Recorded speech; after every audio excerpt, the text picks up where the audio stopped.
Ah. Njungu! Njungu!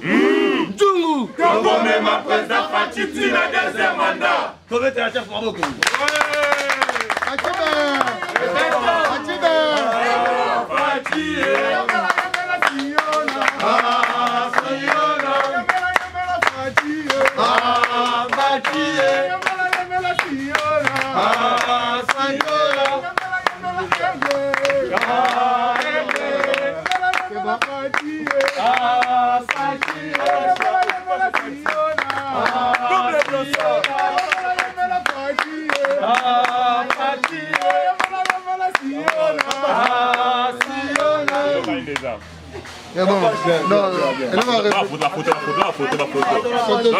Déclaration politique de la force du progrès de l'UDPS. La force du progrès de l'UDPS, via son comité exécutif, s'est réunie ce vendredi 30 juillet 2021 en rapport avec l'actualité relative au processus de désignation du président de la CENI par les confessions religieuses et sociétés civiles, à l'issue de laquelle, constatons et déclarons ce qui suit. 1. Conformément aux dispositions de la charte des confessions religieuses sur les modes de désignation, les candidats Denis Kadima, porté par l'église kimbanguiste, a bénéficié d'un vote majoritaire à défaut d'un consensus, soit 6 voix contre 2. 2.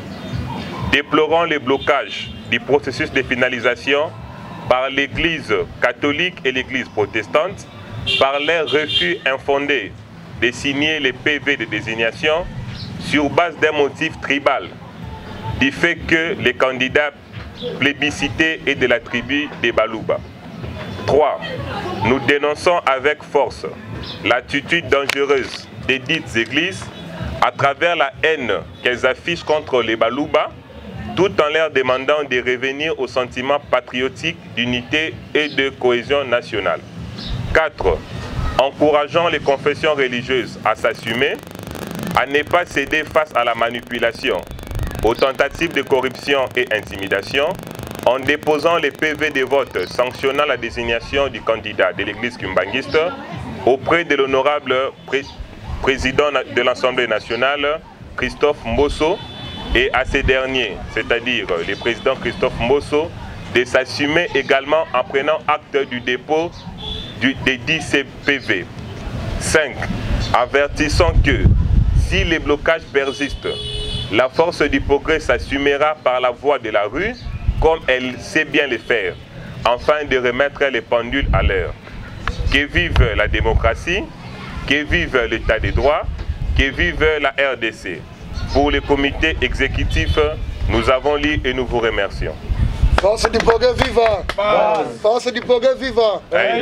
Force du progrès vivant. État de droit, zéro corruption, déboulement, les peuples d'abord, Fachi Benton, Siona, Biki Rouge, Pinetre, Nzemoukouli Bende, mon pépé. Tokobanga, Tokobangisa. Tokobangisa. Tokobanga, Tokobangisa. Tokobangisa. Aboko pour la Fachi Benton.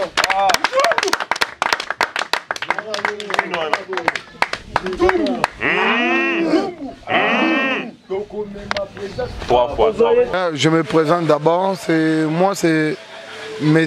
Kevin Moukania, Nazali, cordon relations publiques et affaires du progrès. Bon, Tokuta Lelo, ils ont eu l'occasion de déclaration politique à force du progrès, vie actualité de l'ère. Où ils ont s'est passé par rapport à l'élection, il y a président et à CENI. Qu'est-ce qui nous a motivé pour la déclaration politique de la journée de Lelo? Zali Bisso, jeunesse et UDPS comme force du progrès, comme aide du Congo et aide du parti et aide. Il y a un processus électoral. Il faut être crédible, transparente et apaisée. Ndenge Etienne Tshisekedi Moulumba, il jour où l'UDPS a organisé l'élection, a organisé la meilleure élection au Congo. Alors, il y a un Bisso en tant que jeune, en tant que force du progrès, tu constates que événement malheureux qui s'est passé dernièrement à Wana, centre inter de Soisin, par rapport à l'élection, il y a présent, il y a CENI. Il y avait plusieurs candidatures qui étaient déposées par rapport à Kokoma, président à CENI. Alors, la candidature de M. Denis Kadima a été plébiscitée comme président de la CENI, 6 voix sur 8. Alors, nos frères, les représentants des églises catholiques et églises protestantes, bah contesté qui aux désignation ya M. Denis Kadima. Tout le monde qui peut communiquer, c'est pas ça qui par rapport au bureau, il y a Assemblée nationale et c'est prononcé qui par rapport à Makambo, bah ça qui bango 48 heures, bah planning bah divergence à bango, bah il y a bango décision aux alliés consensuelle par rapport à bango oui confession religieuse. Mais selon notre information, René Kodaï journal Lelo par rapport à oui confession religieuse, bah yo canité, bah kabon en quelle poisson, bande konabiso il y a 5 ans. Na SCC bazobo ya candidature ya bazobo ya élection ya monsieur Denis Kadima comme président CENI parce que azali kasayen parce qu'aza même tribunal chef de l'État. Alors il a trouvé un but sur le fort du programme du Congo et il y a processus électoral. Tous trouvé comme des discours, il y a discrimination. Muluba, Mukongo, Muswahili, Muteke, nani azali congolais. Bon, école moi t'es na droit que les tous les écoles mususu na Congo awa. École tout bazali ba congolais, bazana droit ya kozoba fonction selon mérite na ba capacité monte. Alors il y a un biso force du progrès, to se prononcer journal lelo pour na retenir qu'on peut sa félicitation na monsieur Denis Kadima ou azali élu comme président ya CENI. Tu peux faire félicitations d'élection na yé. Asara Moussala, Oyo Yasseni, Oyo Zostinga, organiser des élections libres, crédibles et transparentes. C'est leur vision, il y a IDPS, c'est leur vision et état de droit. Pour favoriser les candidats Marotais, vous avez dit président Yasseni, République démocratique du Congo. Je suis cordon, membre à la Force du Progrès. Combattant aussi, l'homme qui a lutté pour la démocratie dans ce pays.